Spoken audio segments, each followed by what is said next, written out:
Brought to you by the Coffee Files.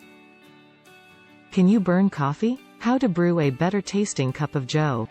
Millions of people around the world enjoy a cup of coffee every day. But what if your coffee doesn't taste as good as you'd like it to? Can you burn coffee? Yes, it is possible to burn your coffee. And you won't like it. There are a few reasons why coffee can taste burnt. 1. Overroasted coffee beans. They may look cracked and dry, smell acrid or burnt. Brewing coffee with beans like these may result in coffee that tastes burnt. 2. Stale coffee beans can also result in coffee that tastes burnt. The beans have lost their flavor and aroma over time.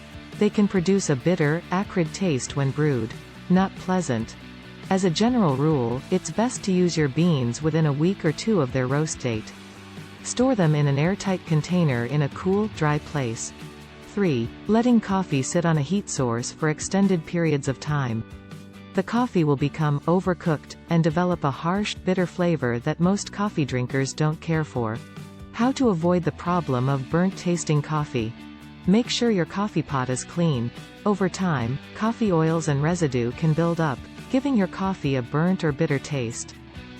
A big part of making great coffee is using water that's the right temperature. Ideal brewing temperature is between 195 and 205 degrees Fahrenheit. Great tasting coffee is all about using freshly ground beans, water at the proper temperature, clean coffee gear, and enjoying your Java as soon as it has been brewed. Thanks for watching.